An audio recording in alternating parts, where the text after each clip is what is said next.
ابراہیم علیہ السلام اللہ سبحانہ وتعالیٰ کے دوست تھے. اللہ سبحانہ وتعالیٰ کسی کو اپنا دوست کہے یہ کوئی معمولی مقام نہیں. قرآن مجید میں اللہ سبحانہ وتعالیٰ فرماتے ہیں وَاتَّخَذَ اللَّهُ إِبْرَاهِيمَ خَلِيلًا، اور اللہ نے ابراہیم کو دوست بنا لیا. اور خلیل کا لفظ جو ہے وہ عام دوستی کے لیے بھی نہیں، خاص دوست. اس کے باوجود کہ اللہ سبحانہ وتعالیٰ ان کو اپنا دوست کہتے ہیں، ابراہیم علیہ السلام کے اندر اتنی عاجزی ہے کہ وہ جب بھی اللہ تعالیٰ کا کوئی حکم ملتا ہے تو وہ اس کے آگے جھک جاتے ہیں. قرآن مجید میں اللہ تعالیٰ فرماتے ہیں اذ قال له ربه اسلم قال اسلمت لرب العالمین، کہ جب اس کے رب نے اس سے کہا کہ جھک جاؤ تو کہا کہ میں رب العالمین کے لیے جھک گیا. اسی طرح ہر موقع پر وہ اللہ تعالیٰ سے دعائیں کرتے ہیں. دعا کرنا اللہ تعالیٰ کو بہت پسند ہے. جو بندہ اللہ تعالیٰ سے مانگتا ہے اللہ تعالیٰ اس سے خوش ہوتا ہے، باوجود اس کے کہ اللہ تعالیٰ کو یہ معلوم ہے کہ بندے کی ضرورت کیا ہے. بہت سے لوگ یہ بھی کہتے ہیں کہ جب اللہ تعالیٰ کو پتہ ہی ہے تو ہمیں مانگنے کی کیا ضرورت ہے، وہ خود ہی دے دے گا، وہ تو دلوں کے حال جانتا ہے.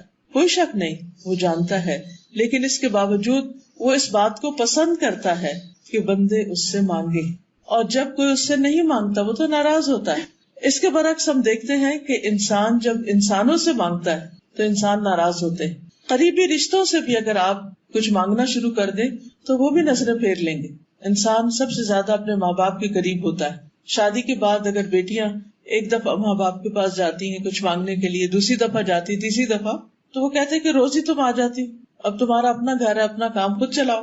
لیکن اللہ سبحانہ تعالیٰ تو ماں باپ سے بھی زیادہ پیار کرنے والا ہے انسان سے، اور وہ چاہتا ہے کہ بندہ اپنی ہر حاجت، ہر ضرورت اس کے سامنے رکھے. اور جب انسان اس سے مانگتے ہیں اور سارے انسان جو کچھ بھی مانگنا چاہتے ہیں مانگے، اور اللہ تعالیٰ ان سب کو وہ سب کچھ عطا بھی کر دے جو وہ مانگ رہے ہیں، تو اس سے بھی اللہ تعالیٰ کے خزانوں میں کچھ کمی نہیں آتی. اب رمضان کا موقع ہے، قریب آ رہا ہے رمضان، ایک ایک دن کر کے شعبان گزرتا چلا جا رہا ہے. تو رمضان کا مہینہ دعاؤں کا مہینہ ہے. اس میں ہمیں بھی اپنے لیے خوب دعائیں کرنی، کیونکہ روزے کی حالت میں جب انسان دعا کرتا ہے تو دعا قبول ہوتی ہے. اسی طرح رات کی تراویح ہے اور صدقہ خیرات، قرآن کی تلاوت اور بہت سے نیکی کے کاموں کا موقع ہے، موسم ہے.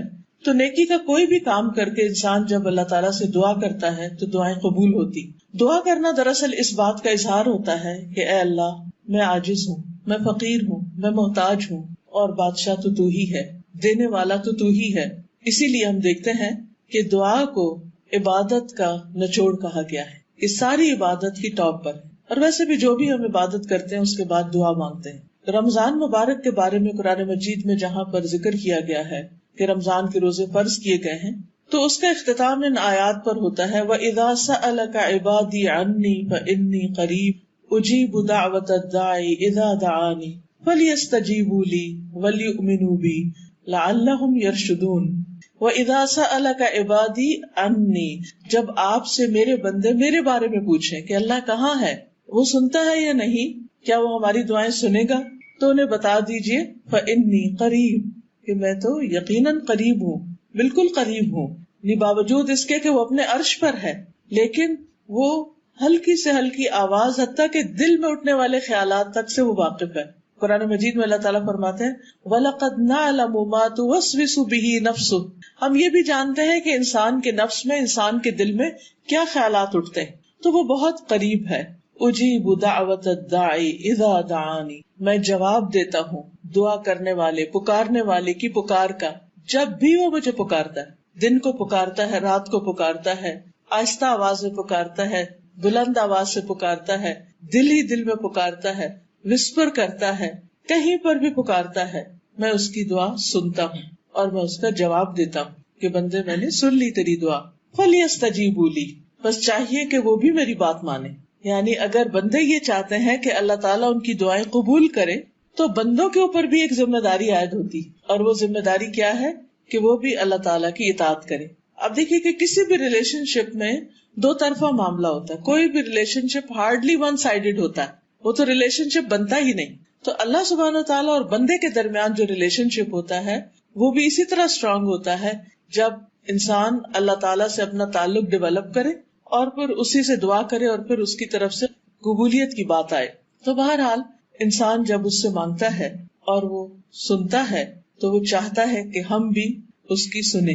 اس کے لیے آپ دیکھیے، تھوڑی دیر کے لیے سوچئے کہ اگر ہم اللہ سبحانہ تعالیٰ کی بات مان ہی نہیں رہے، وہ دن میں 5 دفعہ ہمیں پکارتا ہے حی علی الصلاح، حی علی الفلاح، آؤ نماز کی طرف، آؤ کامیابی کی طرف، اور ہم سنی انسنی کر دیں، اٹھے ہی نہ اپنی جگہ سے، جھکے ہی نہ اس کے آگے، چھوڑے ہی نہ اپنا بستر یا اپنی بات چیت یا جو بھی ہم کام کر رہے ہیں، اور پھر اس کے بعد کہیں کہ اللہ تعالیٰ میں تو آپ کی بات نہیں مان رہی، یعنی عمل سے کہیں، زبان سے نہیں، زبان سے تو نہیں کوئی کہتا، لیکن عمل سے میں تو نہیں مان رہی، ہاں آپ میری بات ضرور مان لیں. تو یہ تو بڑی عجیب بات ہے. اگر ہم چاہتے ہیں کہ اللہ تعالیٰ ہماری بات سنے تو ہمیں چاہیے کہ ہم بھی اللہ تعالیٰ کی بات سنیں. فَلْيَسْتَجِيبُوا لِي وَلْيُؤْمِنُوا بِي، اور چاہیے کہ وہ مجھ پر ایمان لائیں، اعتماد کریں کہ میں ضرور ان کی بات سنوں گا، ان کو سب کچھ دینے پر قادر ہوں. لَعَلَّهُمْ يَرْشُدُونَ، شاید کہ وہ سیدھی راہ پائیں، ہدایت پائیں، یعنی انہیں چیزیں اپنے صحیح پرسپیکٹو میں نظر آنے لگے. تو بہرحال ہم سب کے لیے دعا کا راستہ کھلا ہے. قبولیت اس طرح ہوتی ہے کہ یا تو انسان جو کچھ مانگتا ہے وہ اس کو فوراً مل جاتا ہے، بعض اوقات وہ کئی سال کے بعد ملتا ہے. جیسے ابراہیم علیہ السلام نے ایک دعا مانگی تھی کہ میری امت میں سے ایک رسول بھیجنا، یعنی میری نسل میں سے. نبی صلی اللہ علیہ وسلم کی آمد کی دعا تھی، جو انہی میں سے ہو جو ان کو کتاب اور حکمت کی باتیں پڑھ کر سنائے، ان کو کتاب کی تعلیم دے، ان کے اوپر تیری آیات پڑھے، ان کا تزکیہ کرے. تو یہ دعا تقریباً 2500 سال بعد قبول ہوئی، یعنی ابراہیم علیہ السلام کے 2500 سال بعد نبی صلی اللہ علیہ وسلم تشریف لائے. تو کبھی کبھی بہت دیر سے بھی دعائیں قبول ہوتی، اسی طرح کچھ اور دعائیں بھی ایسی ہیں. پھر اسی طرح کبھی ایسا بھی ہوتا ہے کہ انسان دعا کرتا ہے لیکن اس کو وہ تو نہیں ملتا جو وہ مانگ رہا ہے، لیکن اللہ سبحانہ تعالیٰ اس کے بدلے اس سے کوئی مصیبت ٹال دیتے ہیں. کوئی بیماری آ رہی ہوتی ہے، کوئی مالی نقصان ہو رہا ہوتا ہے، کہیں اور کسی قسم کی کوئی تکلیف یا حادثہ ہوتا ہے جو انسان کی تقدیر میں ہوتا ہے، لیکن انسان دعا مانگ رہا ہوتا ہے تو اللہ تعالیٰ وہ نہیں دیتے لیکن اس کو بچا لیتے ہیں. تو یہ بھی ایک قبولیت کی شکل ہے. اور اس میں ہم سے زیادہ اللہ تعالیٰ کو پتا ہے کہ ہمیں اس وقت زیادہ کیا چاہیے، ہمارے لیے موسٹ امپورٹنٹ چیز کیا ہے. ہم صرف ظاہری نظر سے دیکھتے ہیں، ہماری نظر اتنی نہیں کہ ہم دور تک سوچ سکیں. بعض اوقات ہم چھوٹی چھوٹی چیزیں مانگتے ہیں، اللہ تعالیٰ اس سے بڑی چیز دینا چاہتا ہے. بعض اوقات ہم اپنے بچوں کے لیے کچھ گول سیٹ کر لیتے ہیں، ہم چاہتے ہیں کہ ہمارا بچہ بس یہی بن جائے، لیکن وہ نہیں بنتا، کیونکہ اللہ تعالیٰ اس کو اس سے بھی بڑا کچھ اور بنانا چاہتے ہیں. لیکن اس کے لیے بعض راہیں بڑی کٹھن ہوتی ہیں، مشکل ہوتی ہیں. ہم سمجھتے ہیں ہماری دعائیں قبول نہیں ہو رہی، لیکن وہ بہت خوبصورت شکل میں قبول ہونے والی ہیں، بس صبر اور انتظار کی ضرورت ہوتی ہے. اور ایک شکل یہ ہے کہ انسان کو دنیا میں اس کے بدلے میں نہیں کچھ ملتا، لیکن آخرت میں بہترین جزا ملے گی اس کی، یعنی ہر دعا کے بدلے اس کے لیے نیکیاں ہیں. اور جب انسان آخرت کا بدلہ دیکھے گا تو سوچے گا کاش دنیا میں مجھے کچھ بھی نہ ملتا، آج سب کچھ یہی ملتا. لیکن آج ہم دنیا میں چونکہ اس زندگی کی اتنی اہمیت کو جانتے نہیں، اس لیے یہی چاہتے ہیں کہ جو کچھ ہے بس ہمیں یہی مل جائے. پھر ایک چیز یہ ہے کہ ہم عموماً جو دعائیں مانگتے ہیں وہ مادی چیزوں کی ہوتی ہیں، وقتی ضروریات کی ہوتی ہیں. لیکن آج جو دعا میں ابراہیم علیہ السلام کی آپ کے ساتھ شیئر کروں گی وہ بہت ہی خوبصورت دعا ہے. انہوں نے جو چیز مانگی وہ بے مثال ہے. وہ کہتے ہیں رب ہب لی حکما والحقنی بالصالحین واجعل لی لسان صدق فی الآخرین واجعلنی من ورثۃ جنۃ النعیم واغفر لأبی انہ کان من الضالین ولا تخزنی یوم یبعثون یوم لا ينفع مال ولا بنون الا من اتى اللہ بقلب سلیم.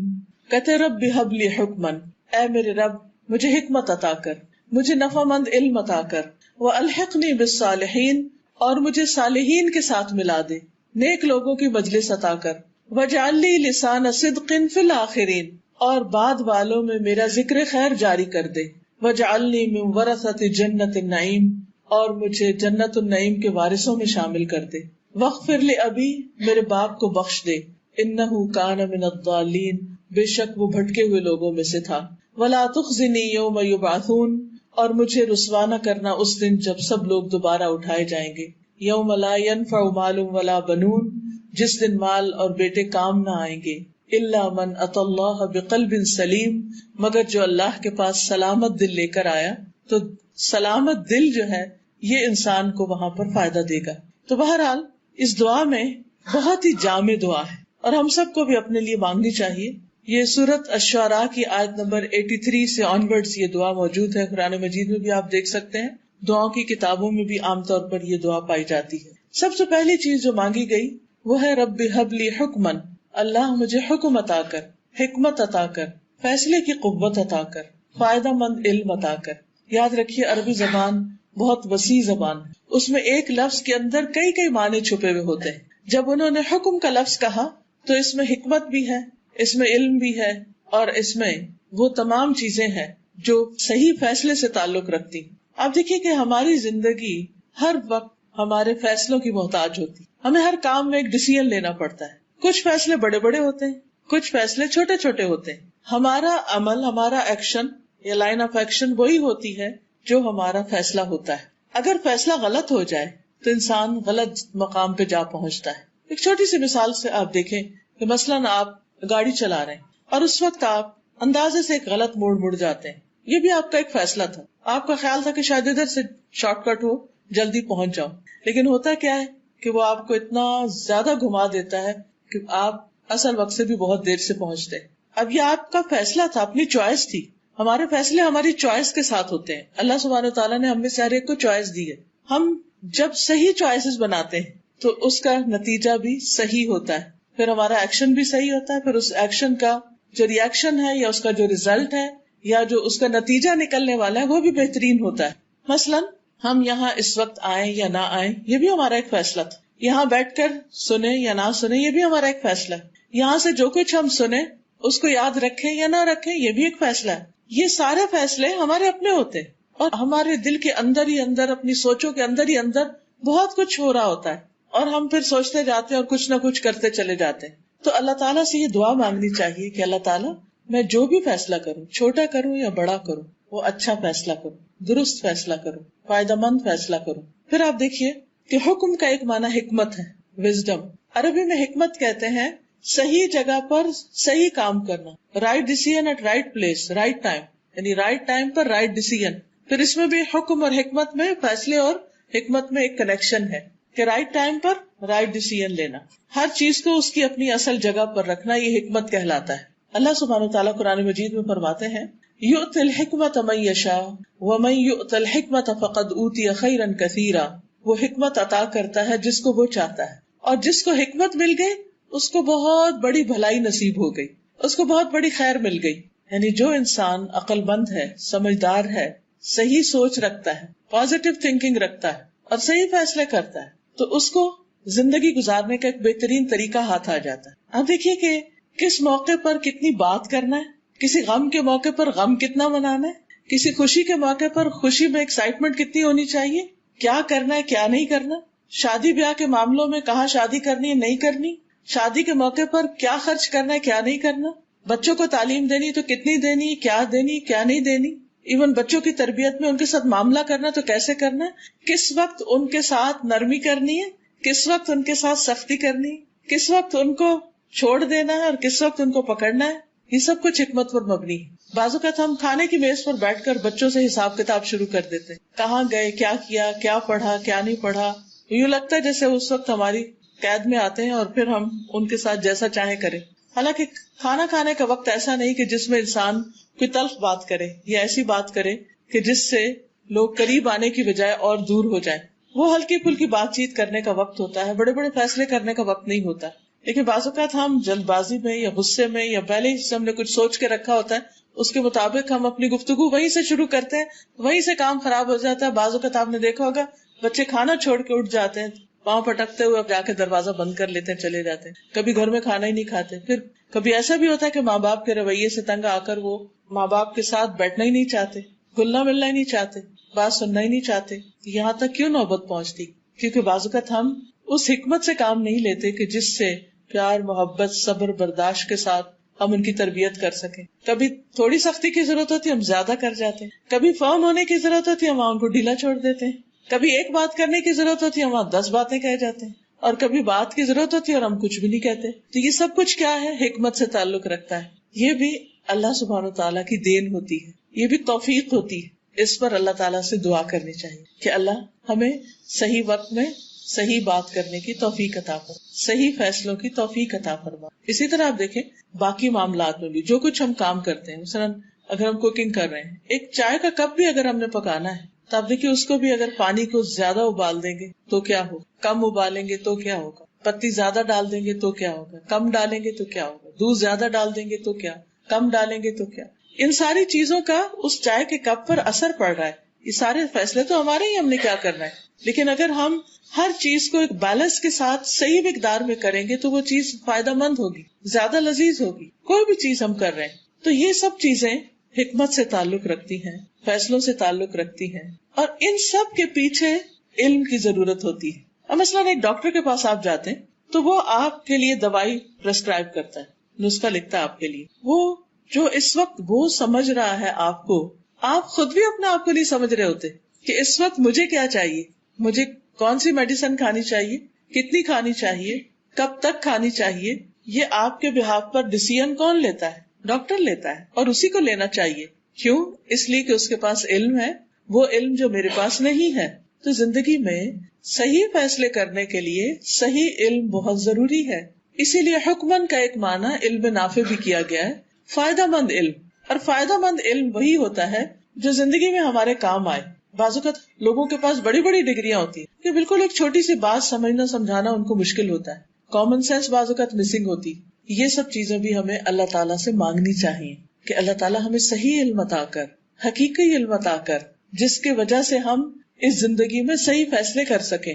کیونکہ فیصلہ ہر چیز میں ہے، ہمارے لباس پہننے میں بھی ہے، ہمارے شاپنگ کرنے میں بھی ہے، ہمارے کھانے پینے میں ایون کہ کس وقت ہمیں کیا کھانا ہے، کتنا کھانا ہے. بعض اوقات وہ غلط فیصلے ہوتے ہیں تو بیماریاں جنم لے لیتی، ہم نقصان میں پڑ جاتے. تو اللہ سے دعا کرنی چاہیے کہ یا رب ہمیں صحیح نور عطا کر، بصیرت عطا کر، ہمارے دل کی آنکھیں کھول دے، ہمیں حقیقت دکھا دے، معاملات کی تہہ تک پہنچنا سکھا دے. کیونکہ بعض اوقات ہم صرف سرفیس پر ہی چیزوں کو دیکھ کر ججمنٹل ہو جاتے ہیں، اس کی ڈیپتھ میں نہیں جاتے. تو اللہ سبحانہ وتعالیٰ سے دعا کرتے ہیں کہ اللہ تعالیٰ ہمیں صحیح بصیرت دے تاکہ ہم اپنی زندگی کو صحیح طور پر گزار سکیں. ہم سب یہ جانتے ہیں کہ ہماری اس زندگی کے آگے ایک اور زندگی بھی ہے، اور اس زندگی کا انحصار اس پر ہے کہ ہم نے یہ زندگی کیسے گزاری. اگر یہ زندگی صحیح گزرے گی، اللہ تعالیٰ کی مرضی کے مطابق گزرے گی، تو جب ہم اللہ تعالیٰ سے ملاقات کریں گے وہاں جا کر، تو جو فیصلہ اللہ تعالیٰ ہمارے بارے میں کریں گے وہ بھی بالکل صحیح ہوگا، کیونکہ وہ بندوں پر ظلم نہیں کرتا. اس لیے قرآن و سنت کا علم ہونا بھی بہت ضروری ہے تاکہ ہم یہ جان سکیں کہ ہمارا رب کس موقع پر ہم سے کیا چاہتا ہے. جب ہم کوئی بزنس کر رہے ہوں یا شادی کے ہسبینڈ وائف کے ریلیشن شپ میں ہوں، میری ریسپانسبلٹیز کیا ہیں، میرے رائٹس کیا ہیں، میرے ہسبینڈ کے رائٹس کیا ہیں، میرے بچوں کے رائٹس کیا ہیں، ان کی کیا ریسپانسبلٹی ہے مجھ پر، ان کے بارے میں مجھ سے کیا پوچھا جائے گا. پھر اسی طرح ہماری عبادات ہیں، کن چیزوں سے نماز ہوتی ہے، کن چیزوں سے نہیں ہوتی، کن چیزوں سے روزہ ہوتا ہے، کن چیزوں سے نہیں ہوتا. حج پہ جا رہے ہیں، زکوٰۃ دینے کا معاملہ ہے، زکوٰۃ کب فرض ہوتی، کتنے مال پر ہوتی، کتنی نکالنی چاہیے، کس کس کو دینی چاہیے. یہ بالکل بیسک فرائض میں سے ہے. ان سب کے بارے میں ہمارے رائٹ ڈیسیژن اسی وقت ہو سکتے ہیں جب ہمارے پاس نالج ہوگا. مثلا ہم نماز پڑھتے ہیں تو بعض اوقات ہم اس میں بھول جاتے ہیں، تو ہمیں سمجھ نہیں آتی کہ سجدہ صاحب کرنا ہے یا نہیں کرنا، وہ ڈیسیژن نہیں لے پا رہے ہوتے. اس کی وجہ کیا ہوتی ہے؟ بعض اوقات لیک آف نالج ہوتا ہے، بعض اوقات علم ہوتا ہے پھر بھول چکا ہوتا ہے کیونکہ ہم نے اس کو تازہ نہیں کیا ہوتا. اسی طرح باقی تمام معاملات میں بھی، نیبرز کے ساتھ کس طرح رہنا، اپنے سروینٹس کے ساتھ کیسے رہنا، ویسے تو ہمیں معلوم ہوتا ہے، لیکن سب سے بیسٹ طریقہ کیا ہے اس معاملے میں، ہمیں آخرت کے اعتبار سے کہاں کیا ملنے والا ہے. اور دنیا میں جب ہم کوئی کام کرتے ہیں تو ہمارا ہمیشہ ہی دل چاہتا ہے کہ ہم نمبر 1 ہوں، ہم سب سے آگے ہوں. ہم سب کی یہی خواہش ہوتی ہے، بڑی نیچرل سی خواہش ہے. اسی طرح آخرت کے بارے میں بھی ہماری یہی خواہش ہونی چاہیے. اور پھر یہ صرف حکم یا علم یا حکمت صرف اپنے لیے نہیں مانگے، اپنے بچوں کے لیے بھی مانگے کہ اللہ ان کو بھی علم عطا کر تاکہ وہ بھی اپنی زندگی میں صحیح ڈیسیژنز لیں. ہم سب کو اپنے بچوں کے بارے میں بہت فکر ہوتا ہے، شادی کرتے تب فکر ہوتا ہے، کہیں جاب کرنے جائیں تب فکر ہوتا ہے، پڑھنے جائیں تب فکر ہوتا ہے، پتہ نہیں کیا کریں گے، پتہ نہیں کیسے کریں گے، پھر پیچھا بھی کرتے رہتے ہیں، پتہ بھی کرتے رہتے ہیں. تو جب ہم ان کو کچھ دعائیں سکھا دیں گے اور وہ بھی اللہ سے مانگیں گے تو بہت حد تک اطمینان ہو جائے گا. دوسری چیز جو ابراہیم علیہ السلام نے مانگی وہ الحقنی بالصالحین، کہ اللہ مجھے نیک لوگوں کے ساتھ ملا. اللہ سبحانہ تعالیٰ نے ان کو اپنا دوست بنایا، لیکن اس کے باوجود وہ انسانوں میں سے نیک انسانوں کی کمپنی چاہ رہے ہیں، کیونکہ اکیلا انسان بہت کچھ نہیں کر سکتا. اسے کوئی بھی کام کرنے کے لیے لائک مائنڈیڈ پیپل چاہیے ہوتے ہیں، جن کی کمپنی میں وہ کمفرٹیبل فیل کرتا ہے، جن کے ساتھ مل کر اس کا دل خوش ہوتا ہے، جن کے ساتھ مل کر اس کا دل و دماغ روشن ہو جاتا ہے اور وہ بہتر فیصلے کر سکتا ہے. آپ نے دیکھا ہوگا کہ زندگی میں دو طرح کے لوگ آپ کو ملتے ہیں. ایک وہ ہے جو ملتے ہیں اور آپ کی زندگی میں خوشیاں بکھیر دیتے ہیں، اور ایک وہ ہے جن کو مل کے آپ پریشان ہو کے اٹھتے ہیں اور آپ کے دل پہ ایک بوجھ ہوتا ہے. تو یہ صالحین یعنی ایسے اچھے لوگ کہ جن کو مل کے واقعی مجھے خوشی نصیب ہو، میں کامیابی کی طرف بڑھوں، جو مجھے صحیح فیصلے کرنے کے لیے مددگار ہوں. تو یہ دعا بہت ہی امپورٹنٹ دعا ہے. آپ دیکھیے کہ ہم آج جو کچھ ہے نا، ہمیں بنانے میں بہت سے لوگوں کا ایک حصہ ہے. وہ ہمارے پیرنٹس ہو سکتے ہیں، وہ ہمارے رشتہ دار ہو سکتے ہیں، وہ ہمارے ٹیچرز ہو سکتے ہیں، وہ ہمارے نیبرز ہو سکتے ہیں، وہ مختلف جگہوں پر آپ کے مختلف دوست ہو سکتے ہیں. اور اس میں دوستوں کا ایک بہت بڑا حصہ ہوتا ہے. یعنی ہم سب اچھی طرح جانتے ہیں کچھ چیزیں ہم نے کتابوں سے سیکھی، لیکن بہت سی چیزیں ہم نے ہیومن انٹریکشن سے سیکھی. لوگوں سے مل کر، میل ملاقات کر کے، تبادلہ خیال کر کے، باتیں کر کے، اس سے ہم نے بہت کچھ سیکھا. اور وہ سیکھنا بڑا آسان بھی ہوتا ہے اور بڑا خوشگوار بھی ہوتا ہے کہ جب آپ کسی کے پاس بیٹھتے ہیں، ایک بات کرتے ہیں، وہ آپ کو کوئی اور اچھی بات بتاتا ہے. پھر ایسے لوگ کہ جو آپ کو دھوکہ نہ دیں، جو آپ سے جیلس نہ ہوں، جو آپ کے سنسیئر فرینڈز ہوں، یہ ساری انسان کی بہت بنیادی ضرورت ہے.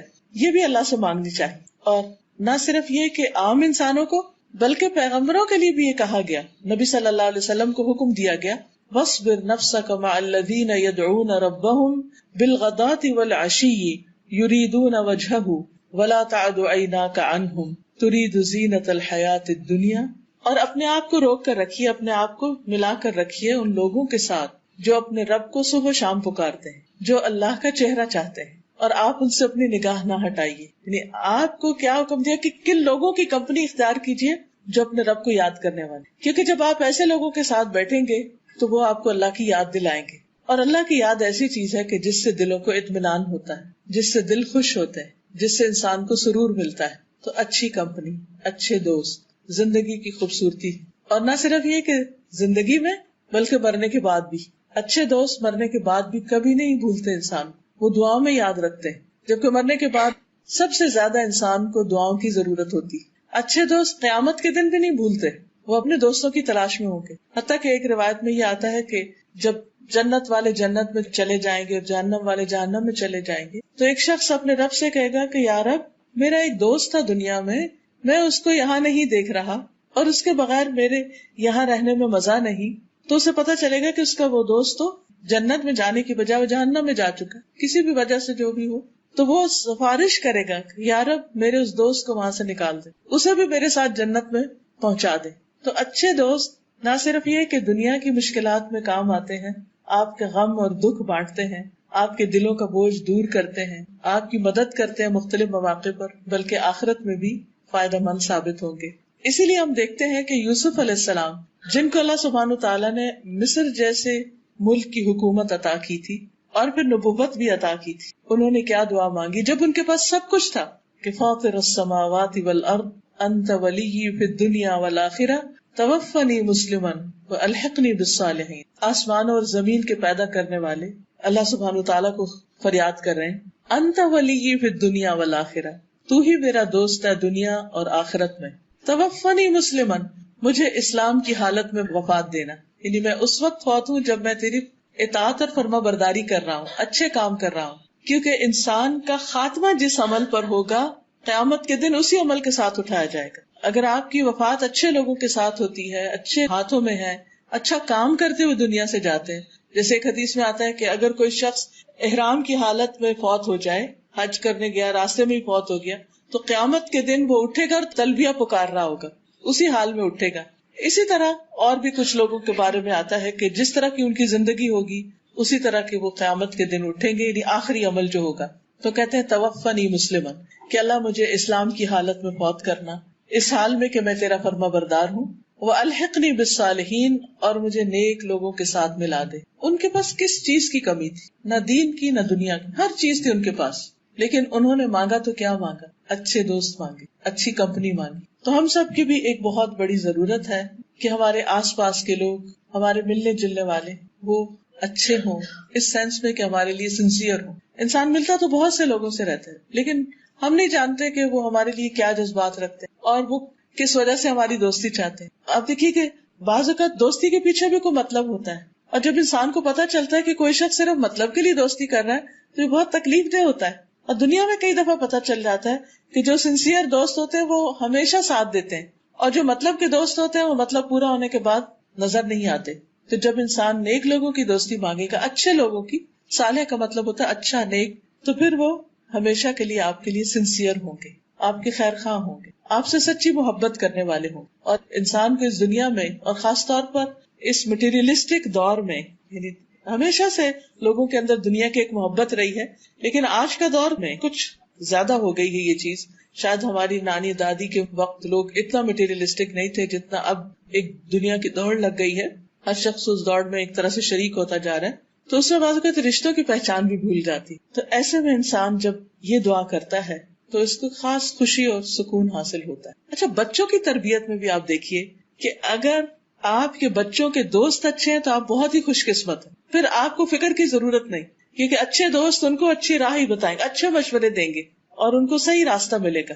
اور اگر ان کی کمپنی اچھی نہیں تو خواہ آپ نے گھر سے کتنی بھی تربیت کی ہو، بری کمپنی میں بیٹھ کے عام طور پر بچے پھر ویسے ہی ہونے لگتے ہیں، کیونکہ وہ انکار نہیں کر سکتے دوستوں کے مطالبات کا. بہت سے بچے پڑھنے میں بہت اچھے، قابل، سمجھدار، سب کچھ، لیکن برے دوستوں نے ان کو کسی کام کا نہیں چھوڑا. تو اس میں جو ہم اپنے بچوں کو نصیحتیں کریں یا ان کے لیے جس چیز کی فکر کریں اور جس چیز پر ہم نظر رکھیں وہ ان کے دوست بھی ہیں. اور یہ بچپن سے ہی، چھوٹی عمر سے ہی. ہمارے والد بہت میک شور کرتے تھے کہ ہم کہیں سے کوئی گالی نہ سیکھ کے آئیں، کوئی بیڈ ورڈ نہ یوز کریں، کوئی بولنے میں یا کسی ایسی چیز میں کوئی چیز شامل نہ ہو جائے کہ جو تربیت میں خلل ڈالے. تیسری چیز جو ابراہیم علیہ السلام نے مانگی وہ تھی وَاجْعَلْ لِي لِسَانَ صِدْقٍ فِي الْآخِرِينَ، کہ بعد والوں میں میری سچی نام بری کرنا. ہر انسان کو جانا ہے دنیا سے، لیکن ہر شخص مرنے کے بعد اپنے آثار چھوڑ کے جائے گا جس کے ساتھ اس کی یادیں وابستہ ہوں گی. اس وقت بھی آپ دیکھیے کہ جتنے بھی آپ کے دوست ہیں، رشتے دار ہیں، ان سب کے بارے میں آپ کی ایک سوچ ہے کہ ان کے ساتھ ایک آپ کا تصور ہے، ان کا ایک امیج ہے آپ کے ذہن میں. جب ان کا نام لیا جاتا تو آپ کو ان کی خاص تصویر نظر آنے لگتی کہ فلاں فلاں ایسا ہے، فلاں کا دل بہت بڑا ہے، فلاں بڑا بخیل ہے، فلاں اچھا ہے، فلاں اچھا نہیں ہے. ہمیشہ ایک فیلنگ ہوتی ہے یا کچھ وائبز ہوتی ہیں جو انسان کو محسوس ہوتی. اب آپ دیکھیے کہ مرنے کے بعد ہم کیا یادیں چھوڑ کر جائیں گے، لوگ ہمیں کس نام سے یاد کریں گے، یہ بھی بہت امپورٹنٹ ہے. کیونکہ مرنے کے بعد انسان کا جو نامہ اعمال ہے وہ تو بند ہو جاتا ہے. 3 چیزیں مرنے کے بعد بھی فائدہ دیتی: نیک اولاد جو دعائیں کرتی، علم جس سے فائدہ اٹھایا جاتا ہے، صدقہ جاریہ، اور مال جو اچھے کاموں میں انسان لگائے اور بعد میں اس کے لیے صدقہ جاریہ بنے. اور اس کے علاوہ لوگوں کی گواہیاں کہ وہ کسی کے پیٹھ پیچھے کیا کہتے ہیں اس کے بارے میں، اس کی تعریف کرتے ہیں یا اس کی برائیاں کرتے ہیں. اب آپ دیکھیے کہ ہر شخص اپنے اپنی سوچ کے مطابق کچھ کہتا ہے، لیکن وہ جو شعر بھی ہے نا کہ زبان خلق، جزاک اللہ، زبان خلق کو نقارہ خدا سے. یہ جو زبان خلق ہے نا، اس کی بھی اپنی ایک اہمیت، اس کی بھی ایک امپورٹنس. نبی صلی اللہ علیہ وسلم اپنے ساتھیوں کے ساتھ بیٹھے ہوئے تھے کہ ایک جنازہ گزرا تو لوگوں نے اس کے بارے میں کچھ برے الفاظ کہے کہ شخص اچھا نہیں تھا. آپ صلی اللہ علیہ وسلم نے فرمایا وجبت، واجب ہو گئی. لوگوں نے عرض کیا کہ یا رسول اللہ صلی اللہ علیہ وسلم کیا واجب ہو گئی؟ فرمایا جہنم واجب ہو گئی. تو لوگ بہت ڈر کے پوچھا کہ کس وجہ سے؟ آپ نے فرمایا ان باتوں کی وجہ سے جو تم اس شخص کے خلاف کر رہے تھے، یعنی تمہاری جو گواہیاں تھی، تم جو کچھ اس کے بارے میں کہہ رہے تھے، اس کی وجہ سے اس کا یہ انجام ہے. پھر ایک اور جنازہ گزرا، لوگوں نے اس شخص کی تعریف کی. آپ نے فرمایا وجبت، پوچھا گیا کیا؟ فرمایا جنت. وجہ پوچھی گئی تو بتایا گیا تمہاری اچھی تعریف کی وجہ سے. اب دیکھیے ہم عام طور پر ایک جملہ دہراتے ہیں، مجھے نہیں کسی کی پرواہ، جو مرضی کوئی کہے، میں تو بس جو ہوں سو ہوں.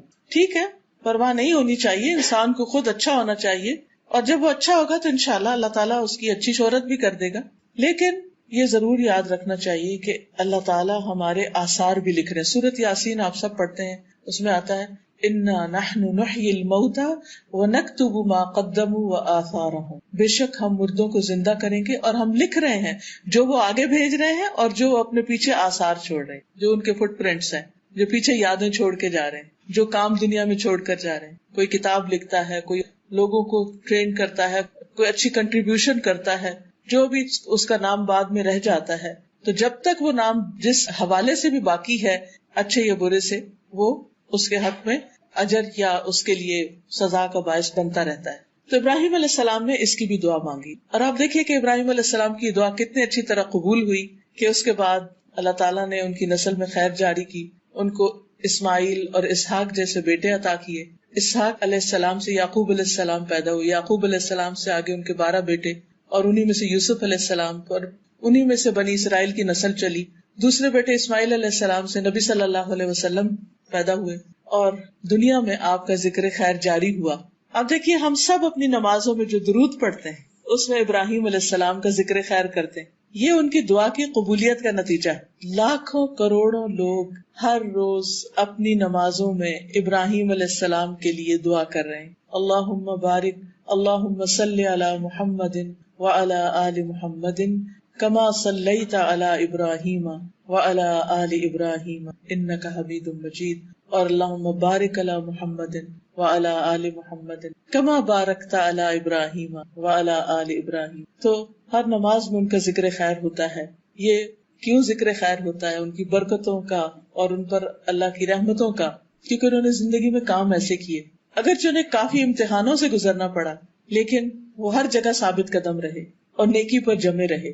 اللہ تعالیٰ نے ان کے لیے خیر و بھلائی کے دروازے کھول دیے اور ان کو دنیا میں بھی خیر و بھلائی عطا کی اور آخرت میں تو ہے ہی. اچھا، جو بچوں کی ہم تربیت کریں تو ان کو ہم ضرور یہ سکھائیں کہ بیٹا تم جو کچھ بھی کرو گے اس سے تمہاری ایک شہرت بنے گی، اچھی بنے گی تو وہ تمہارے کام آئے گی. اور اگر تمہاری شہرت خراب ہوئی تو کوئی تم پہ ٹرسٹ نہیں کرے گا. خواہ جاب کرو یا بزنس کرو، وہ سب چیزیں کاؤنٹ ہوتی، اس کا تمہیں نقصان ہوگا. اور پھر وَجَعَلْنِي مِن وَرَثَةِ جَنَّةِ النَّعِيمِ کہ انسان ہمیشہ اپنی آخرت کو یاد رکھے اور وہاں کے لیے بھی دعا کرے کہ اللہ نعمتوں بھری جنت میں داخل کرنا. دنیا میں ہم کیا چاہتے ہیں؟ ہمارا گھر کیسا ہو؟ گھر ہو، اس میں گارڈن بھی ہو، اس میں پھلدار درخت ہو، اس میں پھول ہو، اس میں ہر آرام کی چیز ہو، نعمت ہو، ڈریم ہوم. تو وہ ڈریم ہوم دنیا میں ہوتا بھی ہے لیکن جو جنت ہے اس کے مقابلے میں تو کچھ بھی نہیں. اس لیے آخرت کے گھر کی دعا کرنی چاہیے کہ اللہ تعالیٰ وہاں ہمیں نعمتیں عطا کرنا، ہمارا انجام اچھا کرنا، کیونکہ وہ زندگی کبھی بھی ختم ہونے والی نہیں. اس دنیا کی جتنی بھی نعمتیں ہیں، جو کچھ بھی ہے، وہ سارے کا سارا ایک دن ختم ہو جائے گا، لیکن وہاں سب کچھ ہمیشہ باقی رہنے والا ہے. وہاں کی خوشیاں، آرام. جنت وہ جگہ جہاں کوئی بیمار نہیں ہوگا، جہاں کوئی بوڑھا نہیں ہوگا، جہاں کبھی کسی پر کوئی غم، دکھ اور تکلیف نہیں ہوگا، کوئی بڑھاپا نہیں آئے گا. تو اس جنت کی انسان کو تمنا کرنی چاہیے. ایک حدیث میں آتا ہے کہ ایک اعرابی آپ کے پاس آیا اور کہنے لگا کہ کیا جنت میں ببول کا درخت ہوگا؟ کیونکہ عربوں کے یہاں وہ ہر قسم کے درخت نہیں ہوتے تھے تو وہ درخت قیمتی شمار ہوتا تھا. تو آپ نے فرمایا ہاں ہوگا. اس نے کہا پھر اس میں کانٹے بھی ہوں گے؟ آپ نے فرمایا ہاں کانٹے ہوں گے، لیکن اس کے ایک کانٹے کے اندر مومن کے لیے 70,000 کھانے ہوں گے اور ہر کھانے کا رنگ دوسرے سے مختلف ہوگا. آپ دیکھیے کہ آپ ایک دن میں کتنا کھا سکتے، یعنی اگر ایک کانٹے کے اندر اتنا کچھ ہے تو پھر وہ پورے درخت میں کیا کچھ ہوگا، اور بے شمار درخت اور ان کے اندر کتنی نعمتیں. ہمیشہ کے لیے جیتے ہوئے وہ نعمتیں انسان ایکسپلور کرتے کرتے کرتے تھک جائے لیکن وہ نعمتیں ختم نہیں ہوں گی. انسان کی سوچ سے بھی بالا ان نعمتوں کی تمنا کرنی چاہیے، اس کے لیے کوشش کرنی چاہیے، اس کے لیے دعا کرنی چاہیے. اور الحمدللہ رمضان آگے ہے، بہترین موقع ہے ہمارے لیے کہ ہم کچھ کریں. ابراہیم علیہ السلام نے یہ بھی دعا مانگی کہ اللہ میرے باپ کو بخش دے. ہمیں اپنی دعا میں اپنے والدین کو یاد رکھنا چاہیے، کیونکہ والدین کے ساتھ جو نیکی کی جاتی ہے وہ ایسی نیکی ہے جس کا بدلہ اللہ تعالیٰ دنیا میں بھی دیتے. جب کبھی کوئی مشکل وقت ہو نا، پریشانی کا وقت ہو یا بچے بات نہ مانے یا کوئی بچوں کی طرف سے کوئی دکھ تکلیف ہو، والدین کے ساتھ احسان کریں. زندہ ہیں تو ان کے کسی کام آئیں، ان کا دل خوش کر دیں، اور اگر فوت ہو چکے ہیں تو ان کے لیے کوئی صدقہ خیرات کریں، ان کے لیے دعائیں کریں، انشاءاللہ پریشانی دور ہوگی. اس کے برعکس اگر کوئی والدین کے ساتھ زیادتی کرتا ہے، ان کو ستاتا ہے، تو یہ ان گناہوں میں سے ہے جس کی سزا دنیا میں بھی انسان کو ملتی. ہم میں سے کون ہے جس نے اپنے ماں باپ کو تنگ نہ کیا؟ یہ ان کی گریٹنیس ہوتی ہے کہ وہ ہمیں ان ساری باتوں کے باوجود معاف ہی کرتے چلے جاتے ہیں، اور ہم کتنا بھی تنگ کریں وہ خوش ہی رہتے ہیں اور دعائیں ہی کرتے چلے جاتے ہیں الا ماشاء اللہ. تو ہمیں بھی اپنے والدین کو دعاؤں میں یاد رکھنا چاہیے. یہ دعائیں پھر واپس پلٹ کر ہمیں کو فائدہ دینے والی ہیں، ہمارے ہی کام آنے والی ہیں. ان کو تو دیں گی لیکن ہمیں بھی پلٹ کے آئیں گی. اور خاص طور پر اللہ تعالیٰ نے جو دعا قرآن مجید میں سکھائی ہے، رب ارحمہما کما ربیانی صغیرا، اللہ ان دونوں پہ رحم فرما جس طرح انہوں نے مجھے بچپن میں چھوٹا سا پالا تھا، میرے ساتھ بہت تکلیف اٹھائی تھی. پھر وہ کہتے ہیں ولا تخزنی یوم یبعثون، اللہ قیامت کے دن مجھے رسوا نہ کرنا، کیونکہ ساری دنیا کے لوگ سامنے ہوں گے اور انسان کے اعمال نامے سامنے آ جائیں گے. اس وقت انسان کو بہت شرمندگی ہوگی، وہ ساری چیزیں جو انسان چھپا چھپا کے کرتا وہ سامنے کھل جائیں گی. یوم تبلی السرائر، جس دن انسان کے سینے کے جو راز ہیں وہ بھی جانچ لیے جائیں گے. وَإِذَا الْقُبُورُ بُعْثِرَتْ، جب قبریں جو ہیں وہ اکھاڑ دی جائیں گی، اور پھر جب انسان کے اندر جو کچھ ہے وہ سامنے آ جائے گا. علمت نفس ما قدمت وأخرت، اور انسان کو پتہ چل جائے گا کہ اس نے پہلے کیا کیا بعد میں کیا کیا. دوسری جگہ پر آتا ہے کہ انسان جان لے گا ما احضرت، کہ وہ کیا لے کے حاضر ہوا ہے. پھر اسی طرح انسان یومئذ تعرضون لا تخفی منکم خافیہ، اس دن تم پیش کیے جاؤ گے اور تمہاری کوئی بات چھپی ہوئی نہ ہوگی. وہ دن اگر انسان کو اللہ تعالیٰ اس کے عیب یعنی بندوں کے عیب نہ چھپائے تو انسان چھپ نہیں سکے گا. سامنے اس کے ہاتھ میں نامہ اعمال اس کا دے دیا جائے گا. فَأَمَّا مَنْ أُوتِيَ كِتَابَهُ بِيَمِينِهِ، اور دوسری طرف وَأَمَّا مَنْ أُوتِيَ كِتَابَهُ بِشِمَالِهِ، کچھ لوگوں کا نامہ اعمال دائیں ہاتھ میں ہوگا اور کچھ کا بائیں میں. جو دائیں ہاتھ میں ہوگا وہ کہے گا فَيَقُولُ هَاؤُمُ اقْرَءُوا كِتَابِيَهْ، آؤ پڑھو میرا نامہ اعمال. وہ خود دکھائے گا دیکھو میں نے کیا کیا کیا تھا. انی ظننت انی ملاق حسابیہ، مجھے یقین تھا کہ میرا حساب ضرور ہوگا تو میں تو تیاری کر کے آیا ہوں. جس شخص کو پتا ہوتا ہے میرا امتحان ہے وائوا ہے تو وہ سوتا نہیں ہے، وہ اپنی تیاری میں رہتا ہے کہ مجھے پاس ہونا ہے، کیونکہ وہاں فیل ہونے کا مطلب بہت بڑی ناکامی ہے. اور جس کا نام اعمال اس کے بائیں ہاتھ میں دیا جائے گا فسوف يدعو ثبورا، وہ اپنی ہلاکت پکارے گا. ويلقى سعيرا، اور جہنم میں جا پڑے گا. انه كان في اهله مسرورا، وہ اپنے گھر والوں میں بڑا خوش باش تھا اور اتنا خوش تھا کہ اس نے اپنی آخرت کو ہی بلا دیا. تو دنیا میں رہتے ہوئے اللہ تعالیٰ کی دی ہوئی نعمتوں کو انجوائے کرتے ہوئے اپنے آخرت کے گھر کو ہمیشہ یاد رکھنا ہے. چوتھی دعا جو انہوں نے مانگی تھی وہ تھی وَجَعَلْنِي مِن وَرَثَةِ جَنَّةِ النَّعِيمِ، مجھے نعمتوں بھری جنت کے وارثوں میں شامل کر دے کہ اللہ آخرت میں انجام اچھا ہو. اللہ مجھے اس دن رسوا نہ کرنا، اس دن میں شرمندہ نہ ہوں. خصوصاً ان کے باپ کی وجہ سے، کیونکہ باپ ایمان نہیں لایا تھا، شرک پر ہی رہا تھا، تو اس کی بنا پر حضرت ابراہیم علیہ السلام کے لیے بات بہت امبیرسنگ تھی کہ میرا باپ میرے سامنے جہنم میں پھینکا جائے. کیونکہ ماں باپ میں سے اگر کوئی جیل میں چلا جائے یا کوئی کسی جرم میں پکڑا جائے تو بچوں کے لیے بہت امبیرسنگ ہو جاتا ہے. لیکن اللہ سبحانہ وتعالیٰ ان کو اس دن کی شرمندگی سے بھی بچا لیں گے. یوم لا ینفع مال ولا بنون، جس دن مال اور بیٹے کام نہیں آئیں گے، فائدہ نہیں دیں گے. الا من اتى اللہ بقلب سلیم، مگر جو اللہ کے پاس سلامت دل لے کر آیا. مال اور بیٹے ایک صورت میں کام آتے ہیں، اور وہ یہ کہ مال اچھے کاموں میں دنیا میں لگایا جائے جس سے انسان اپنی آخرت بنائے، صدقہ جاریہ کمائے، اور بچوں کو بھی اچھے آداب، اچھی تعلیم، اچھے مینر سکھائے جائیں، اللہ سبحانہ تعالیٰ کا فرما بردار بنایا جائے، تاکہ ہمارے مرنے کے بعد جب وہ نماز پڑھے تو کم از کم اس وقت تو ضرور دعا کر لیں ربنا اغفر لی ولوالدی وللمؤمنین یوم یقوم الحساب. تو جو بچہ نماز پڑھے گا اس کو کہنے کی ضرورت ہی نہیں کہ بچے مجھے تو دعا میں یاد رکھنا ہے، تو آلریڈی کر ہی رہا ہے، وہ کرتا ہی رہے گا جب تک وہ زندہ رہے گا. تو اس لیے اس دن انسان کو قلب سلیم کام آئے گا. قلب سلیم کون سا ہے؟ سلامت دل. سلامت کس چیز سے؟ ہر شرک سے سلامت، شک سے سلامت، بری خواہشات سے سلامت، حسد، بغض، نفرت، دوسروں کے لیے بدگمانی، جیلسیز، ان چیزوں سے سلامت. یعنی جو دل دوسروں کو معاف کر دینے والا، اپنا دل صاف کر دینے والا، اپنے دل کو ایمان، تقوی، توکل، یقین، امید سے مزین کرنے والا، خوبصورت بنانے والا. قیامت کے دن ہمارے جتنے بھی باقی اعضاء ہیں، ہاتھ ہیں، پاؤں ہیں، آنکھیں، کان، یہ سارے دل کے تابع ہو کے کام کرتے ہیں. اس لیے جو اصل ٹارگٹ ہے وہ دل ہے. اگر دل اچھا ہو جائے تو باقی چیزیں خود بخود اچھا کام کرنے لگتی. نگاہیں بھی اچھی چیزیں دیکھیں گی، کان بھی اچھی بات سنیں گے، زبان بھی اچھی بات بولے گی. قدرتی بات ہے جب ہم کسی سے خوش ہوتے ہیں تو ہم اس کے لیے اچھے الفاظ بولتے ہیں، جب کسی سے ناراض ہوتے ہیں تو دوسری طرح. تو اس لیے بہت ضروری ہے کہ ہم اپنے دلوں پر کام کریں اور اپنے دل کا جائزہ لیتے رہیں، اپنے دل کا خود ہی محاسبہ کرتے رہیں کہ دل میں ایمان کی کیفیت کیا ہے، دل میں اللہ تعالیٰ کی محبت کتنی، دل میں خیر کے نیکی کے کاموں کی کتنی محبت. کیا یہ دل نماز میں لگتا ہے یا نہیں لگتا؟ کیا یہ دل قرآن پڑھتے ہوئے لگتا ہے یا نہیں لگتا؟ خصوصاً رمضان میں روزے کی حالت میں دل کی کیفیت کیا ہے؟ دل کے اندر ایک امن، اطمینان اور سکون ہے یا نہیں؟ کسی کا قول ہے کہ ایک دنیا کی جنت ہے اور ایک آخرت کی جنت ہے.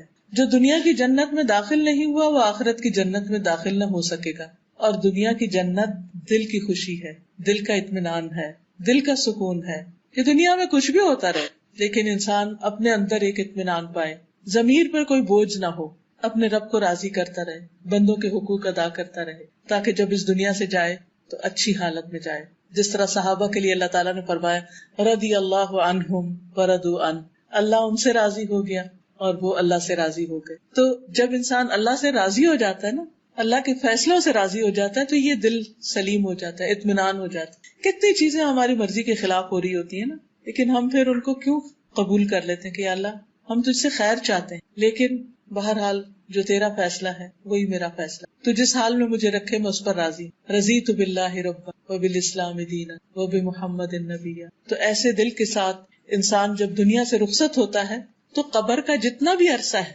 اس میں بھی دل سکون میں ہوگا. موت کے وقت دل کی حالت جو ہے اس کو سیل کر لیا جاتا ہے. اگر اطمینان میں ہے قبر بھی اطمینان میں. قیامت کے دن جب سب لوگ اٹھیں گے اور گھبراہٹ کی عالم میں ہوں گے تو کچھ لوگ اس وقت بڑے پرسکون ہوں گے. یہ وہی لوگ ہوں گے جو دنیا میں غم، خوشی، رن، بیماری ہر حال میں راضی برضا رہتے، اور دنیا میں باقی ایسے لوگ پائے جاتے. پچھلے دنوں ہماری ایک ساتھی کو کینسر ہو گیا تو ہم سب لوگ بہت ہی اس کے لیے پریشان تھے کہ اس پہ کیا گزر رہی ہوگی. بالکل ینگ، چھوٹے چھوٹے 3 بچے اور بہت ہی ماشاءاللہ قابل اور ایفیشینٹ اور بہت ہی جسے کہتے ایکٹیو خاتون. لیکن جب میں ان کو دیکھنے کے لیے گئی تو بڑے اطمینان کی حالت میں، اور مجھے بڑی حیرت بھی ہوئی کہ ایک انسان جس کی بیماری شاید 3rd یا 4th ڈگری پہ تھا، وہ کینسر، جس کی بیماری ایسی ہو کہ ڈاکٹر اس کو بس زندگی سے مایوس کر رہے ہوں. ویسے تو ہمیں سارے کا کوئی پتہ نہیں کون کس وقت چلا جائے، لیکن ایسی بیماری ہے جو انسان کو ہلا کے رکھ دیتی. لیکن جب میں نے ان کی باتیں سنی اور ان کا اطمینان کہ یہ بیماری میرے لیے بڑی رحمت ثابت ہوئی ہے، میں اللہ کے قریب ہو گئی ہوں، میں نے لوگوں سے معافی مانگ لی ہے، میں ہر وقت کام کی ایک دوڑ میں تھی، اب مجھے نماز میں، دعا میں، اچھے کاموں میں دل لگتا ہے میرا، کیونکہ مجھے پتا کہ آگے یہی کام آنے ہیں. تو اللہ تعالیٰ نے شکر ہے مجھے اچانک نہیں لے لیا، مجھے موقع دے دیا کہ میں کچھ کر سکوں. اور اس طرح کی بہت اچھی باتیں. تو واقعی مجھے حیرانی ہوئی کہ اتنے تکلیف دہ حال میں، اور وہ پریگننٹ بھی تھی، اس نے اپنی کیمو تھراپی ڈیلے کرائی کہ ڈیلیوری ہو جائے تو اس کے بعد پھر کیمو. بہرحال تکلیف دہ مرحلہ، درد، اور پھر سر میں چلا گیا اور چکر اور سب کچھ، لیکن اس کے باوجود اطمینان اور اللہ سے اچھا گمان کہ اللہ نے میرے لیے برا نہیں کیا، میرے لیے اس میں بڑی بھلائی ہے. مجھے اپنی غلطیاں بہت سی نظر آئی ہیں، اور کچھ میسجز تھے اس کے لوگوں کے لیے کہ صحیح غذا ہو، صحیح وقت پہ سونا جاگنا ہو، اور اسی طرح کی جو عام طور پہ ہیلتھ کانشیس لوگ کرتے رہتے ہیں. لیکن سب سے بڑی بات یہ تھی کہ اللہ کے بارے میں گمان اچھا. تو جب بندہ اللہ کے بارے میں گمان اچھا رکھتا ہے تو اللہ تعالیٰ بھی اس سے اچھا معاملہ کرتا ہے. لیکن جب وقت مصیبت آتی ہے اس وقت ہمارے منہ سے کیا نکلتا ہے، اصل مشکل تو یہ ہے آخری وقت میں کیا نکلے گا. جب کوئی اس حال میں دنیا سے رخصت ہو کہ اس کا گمان اللہ کے بارے میں اچھا، تو آگے اچھا ہی اچھا ہے. تو اللہ تعالیٰ سے دعا ہے کہ اللہ تعالیٰ ہمیں زیادہ سے زیادہ اچھے کاموں کی توفیق عطا فرمائے. کچھ باتیں شہر رمضان کے حوالے سے جو بیسک کرنے کا کام ہے وہ ایک ہے، اور جس کے لیے اللہ نے روزے فرض کیے، اور وہ ہے تقویٰ کا حصول، کہ ہمارے دلوں میں اللہ کا ڈر پیدا ہو، اللہ کی محبت ہو، ہم اپنا تزکیہ کریں. اور تقویٰ کا مقام بھی دل ہے، یعنی پھر اپنے ہی دلوں پر اپنے اوپر ورک کرنے کی بات ہے کہ اس میں جب قرآن کی تلاوت کریں گے تو دل صاف ہوں گے، نمازیں پڑھیں گے تو وہ بھی دلوں پہ اثر ڈالیں گی، روزہ رکھیں گے تو اس کا بھی ایفیکٹ دلوں پر ہی آئے گا. تو ہمارا ایک ہی گول ہونا چاہیے رمضان میں کہ ہم اللہ کے اور قریب ہو جائیں، کیونکہ جانا جو اسی کے پاس ہے، اس کے قرب کے ساتھ جائیں گے تو معاملہ اور ہوگا، دوری کے ساتھ جائیں گے تو پھر اور ہوگا. اللہ تعالیٰ سے دعا ہے کہ اللہ تعالیٰ اچھے کاموں کی توفیق عطا. دعا کر لیں. سبحان اللہ والحمد للہ ولا الہ الا اللہ واللہ اکبر ولا حول ولا قوة الا باللہ العلی العظیم. اللہم صلی علی محمد وعلی آل محمد کما صلیت علی ابراہیم وعلی آل ابراہیم انک حمید مجید. اللہم بارک علی محمد وعلی آل محمد کما بارکت علی ابراہیم وعلی آل ابراہیم انک حمید مجید. ربنا آتنا فی الدنیا حسنۃ وفی الآخرۃ حسنۃ وقنا عذاب النار. ربنا لا تزغ قلوبنا بعد اذ ہدیتنا وہب لنا من لدنک رحمہ انک انت الوہاب. ربنا هب لنا من ازواجنا وذرياتنا قرة اعین واجعلنا للمتقین اماما. اللهم اکفنا بحلالک عن حرامک واغننا بفضلک عمن سواک. لا الہ الا اللہ وحدہ لا شریک لہ لہ الملک ولہ الحمد وہو علی کل شیء قدیر. سبحان اللہ والحمد للہ ولا الہ الا اللہ واللہ اکبر ولا حول ولا قوة الا باللہ العلی العظیم. استغفر اللہ ربی من کل ذنب واتوب الیہ. اللہ اکبر کبیرا والحمد للہ کثیرا وسبحان اللہ بکرۃ واصیلا اللہم انی اسألک من الخیر کلہ عاجلہ وآجلہ ما علمت منہ وما لم اعلم واعوذ بک من الشر کلہ عاجلہ وآجلہ ما علمت منہ وما لم اعلم لا الہ الا اللہ وحدہ لا شریک لہ لہ الملک ولہ الحمد وہو علی کل شیء قدیر۔ اے اللہ، اے رب العالمین، آپ ہر چیز پر قادر ہیں۔ یا رب العالمین، تو ہمیں ایمان کی دولت نصیب فرما، تقوی کی دولت نصیب فرما، اپنی محبت عطا فرما، اپنی خشیت عطا فرما، ہمیں قلب سلیم عطا فرما، ہمیں نفع مند علم عطا فرما، ہمیں حکمت عطا فرما، ہمیں نیک ساتھی عطا فرما، ہمیں مرنے کے بعد ذکر خیر عطا فرمانا، ہمیں جنت النعیم عطا فرمانا، ہمارے والدین کو بخش دینا، اللہ ہمیں قیامت کے دن رسوا نہ کرنا۔ یا رب العالمین، ہمیں دنیا کی بھلائیاں بھی عطا فرما۔ یا اللہ، ہمیں اپنا محتاج رکھنا، بندوں کی محتاجی سے بچانا۔ یا اللہ، تو صحت اور زندگی اپنی رضا کے مطابق گزارنے کی توفیق عطا فرمانا، رزق حلال عطا فرمانا، نیک اور صالح اولاد عطا فرمانا، ہماری نسلوں میں خیر جاری کر دینا، ہمارے بچوں کو دنیا اور آخرت کی کامیابیاں عطا فرمانا، انہیں ہماری آنکھوں کی ٹھنڈک بنا دینا۔ یا اللہ، ہمارے دوستوں، عزیزوں، رشتہ داروں پر اپنی رحمت فرمانا، ان سب کی مشکلات دور فرمانا۔ اللہ، بیماروں کو صحت عطا فرما، دکھی لوگوں کے دکھ دور فرمانا۔ اللہ، افواج پاکستان کی حفاظت فرمانا، ان کو دن دگنی رات چگنی ترقی عطا فرمانا، انہیں ہر دشمن اور ہر حاسد کے شر سے محفوظ رکھنا۔ یا رب العالمین، جو کچھ وہ کر رہے ہیں، جو بھی ملک و دین کی خدمت کر رہے ہیں، یا اللہ اس خدمت کو قبول فرما اور ان کو دنیا اور آخرت میں عزت عطا فرما۔ یا رب العالمین، تو ہم سب پر اپنی رحمت فرما، جنہوں نے اس مجلس کا اہتمام کیا ہے انہیں اس کی بہترین جزا عطا فرما، ان کے مال جان عزت آبرو ہر چیز میں برکت عطا فرما۔ جتنی بھی بہنیں یہاں آئی ہیں ان کے دلوں میں جو نیک دعائیں اور تمنائیں ہیں ان کو پورا فرما۔ یا حی یا قیوم برحمتک استغیث، اللہ ہم تجھ سے ہر خیر کا سوال کرتے ہیں اور ہر شر سے تیری پناہ میں آتے ہیں۔ اللہ تو ہمیں خیر اور بھلائی کے کاموں میں آگے بڑھنے کی توفیق دے۔ اللہ تعالی ہمارا انجام اچھا کرنا، دنیا میں بھی اور آخرت میں بھی ہر طرح کی رسوائیوں سے محفوظ رکھنا۔ ربنا تقبل منا انک انت السمیع العلیم وتب علینا انک انت التواب الرحیم، وصلی اللہ تعالی علی خیر خلقہ محمد وعلی آلہ واصحابہ واہل بیتہ اجمعین برحمتک یا ارحم الراحمین۔ الہی آمین۔ سبحانک اللہم وبحمدک اشہد ان لا الہ الا انت استغفرک واتوب الیک۔ آپ سب کا بہت شکریہ۔ Now I would like to take a few questions from the audience. Question.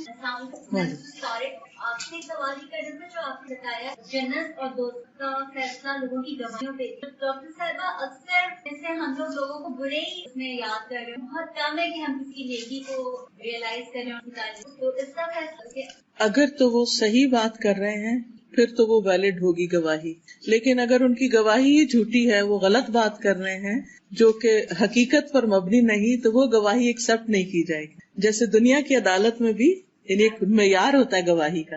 جی معیار۔ یہ جو دعا کارڈ ہے آپ کے ہاتھ میں نے ابھی دیکھا ہے الحمدللہ کا، یہ بہت ہی اچھی دعائیں ہیں۔ جب بندہ اللہ تعالیٰ کا شکر ادا کرتا ہے اللہ تعالیٰ نعمتیں اور عطا کرتا ہے، تو اللہ تعالیٰ کی تعریف ہے اس میں۔ اور آپ رمضان میں جیسے دن میں اگر قرآن پاک پڑھا اس کے بعد اگر پڑھ لیں تو انشاءاللہ تعالیٰ بہت فائدے کی چیز ہوتی۔ جی،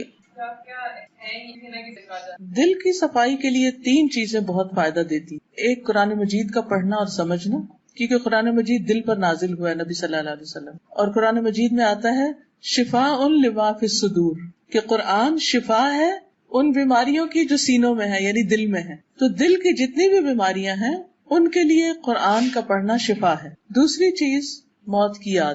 انسان کسی سے حسد کیوں کرتا ہے یا کسی کی برائی کیوں کرتا ہے؟ کیونکہ وہ دیکھتا ہے کہ وہ دنیا میں اس سے آگے نکل رہا ہے یا اس کو نعمت مل گئی ہے۔ تو جب انسان کے اندر دنیا کی محبت نہیں ہوگی، آخرت کی فکر زیادہ ہوگی، تو obviously آٹومیٹیکلی اس کے اندر سے پھر جن کے پاس اس سے زیادہ بھی ہو تو ان کے بارے میں وہ برا نہیں سوچے گا۔ اور تیسری چیز یہ ہے اچھی کمپنی، کیونکہ عام طور پر ہمارے دل کے خیالات کیسے الٹتے پلٹتے جب ہم کسی سے بیٹھ کے باتیں کرتے ہیں۔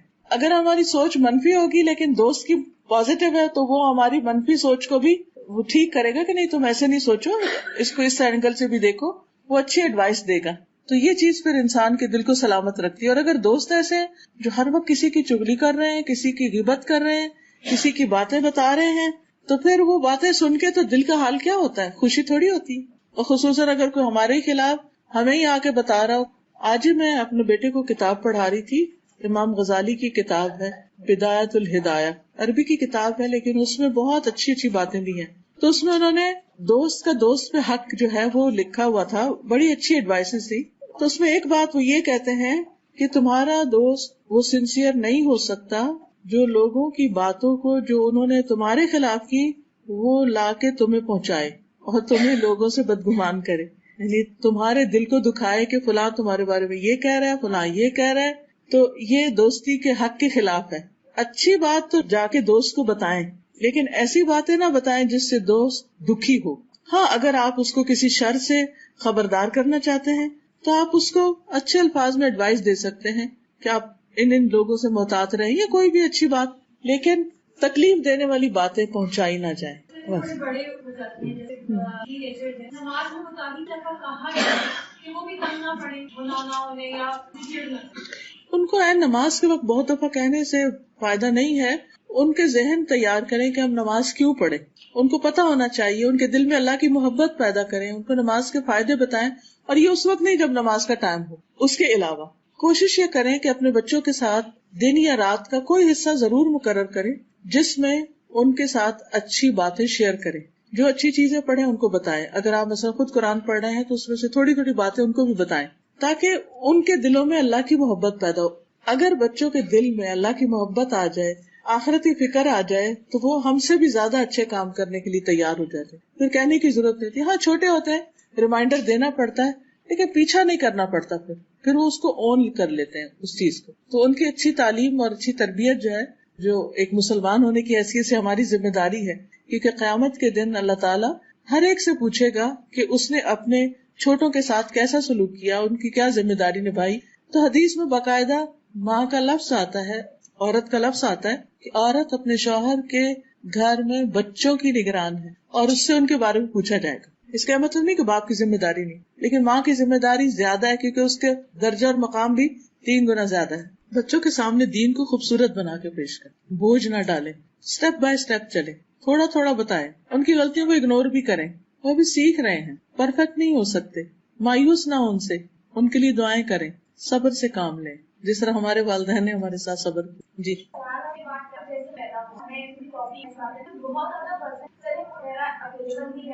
سرچ کر لیتے ہیں. لیکن جیسے افریقہ ہو گیا اس طرح کے ہمارے بہت ریموٹ ایریا میں تو پہلا بھی استعمال کرانے اور جن تک معلومات بھی, تو اگر ہم قرآن کا ترجمہ پڑھیں تو ہمیں قرآن عمل کا وہ جنت ملا, تو اتنی ساری آبادی کا استعمال کرانے. وہ مقصد تو اللہ تعالیٰ کو ہی پتا ہے, لیکن یہ ہے کہ ہر ایک سے جو امتحان ہے یا پوچھ گچھ ہے وہ اس کے مطابق ہے, جتنی اس کو نو ہاؤ, جتنا اس کا ایکسس ہے انفارمیشن یا جاننے کے بارے میں. جس کے پاس سب کچھ ہے اور پھر وہ جان بوجھ کے ایکسپٹ نہیں کر رہا, اس کی بات مختلف ہے. 2 طرح کا اللہ تعالیٰ نے انسان کو علم دیا. ایک دیا ہے کتابوں کے ذریعے, پیغمبروں کے ذریعے, اور ہر قوم میں پیغمبر بھیجے. اب جس تک وہ پیغام پہنچا اور اس نے انکار کیا وہ تو کفر کر رہا ہے, لیکن جس تک پہنچا ہی نہیں اس کا معاملہ مختلف ہے. اس کے پاس دوسری رہنمائی فطرت کی ہے کہ اللہ تعالیٰ نے بے شمار نشانیاں پیدا کی ہیں جس سے وہ اپنی پہچان کراتا ہے, اور ہر دل کسی نہ کسی درجے پر گواہی دیتا ہے. ہم سب کے ساتھ ہوتا ہے کہ اچانک ہم جا رہے ہوتے تو اللہ تعالیٰ کی کوئی نہ کوئی نشانی ہمارے سامنے آ جاتی. آج ہی ابھی میں آنے سے پہلے میں لیٹی ہوئی تھی, تو میں جب اٹھ رہی تھی تو میرے دل میں ایک دم خیال آیا کہ کھجور اتنی میٹھی کیسے ہوتی. ایسے ہی میں اپنے آپ سے سوچنے لگی, کھجور اتنی میٹھی کیسے ہوتی ہے, تو مٹی سے نکلتی, کیا چیز اس کو میٹھا کرتی. اور پھر جتنی بھی کھجوریں آتی ہیں, باقی پھلوں میں تو یہ بھی ہوتا ہے کہ کوئی میٹھا ہوتا ہے, کوئی کھٹا ہوتا ہے, کوئی کچھ ہوتا ہے, لیکن کھجور تو ساری ہی میٹھی ہوتی. تو زمین میں کہاں میٹھا ہے, کیا چیز میٹھی ہوتی ہے, کیا پروسیس ہوتا ہے جس سے وہ اس طرح کا پھل نکلتا ہے. تو کیا یہ نشانی نہیں, کیا یہ خود ہی ہو رہا ہے, کیا زمین میں کوئی طاقت ہے کہ وہ چیزوں کو میٹھا کر دے, کیا سورج میں کوئی طاقت ہے, کون ہے کرنے والا, کس کی پلاننگ ہے. اتنی سی بات ہر ایک کو سمجھ آتی ہے. اور اب دیکھیے کہ نبی صلی اللہ علیہ وسلم کے آنے سے پہلے بھی کچھ لوگ ایسے تھے جو شرک نہیں کرتے تھے. وہ کہتے تھے ہو ہی نہیں سکتا کہ جن بتوں کو ہم پوجتے ہیں یہ ہمارے لیے کچھ کر سکے. وہ پھر بھی ایک رب کو مانتے تھے. اس وقت بھی جب کوئی تعلیمات نہیں تھی, کوئی پیغمبر نہیں تھا ان کے پاس, تو آج بھی اللہ نے لوگوں کو جو عقل اور سمجھ دی ہے اور جو نشانیاں ہر طرف رکھی ہیں اور ان کو جو دل اور دماغ دیا ہے، اس کے مطابق اگر وہ اپنے رب کو پہچانتے ہیں تو رب ان کے ساتھ انشاءاللہ اچھا ہی معاملہ کرے گا. سبحانک اللہم و بحمدک، اشہد ان لا الہ الا انت، استغفرک و اتوب الیک. السلام علیکم و رحمۃ اللہ وبرکاتہ.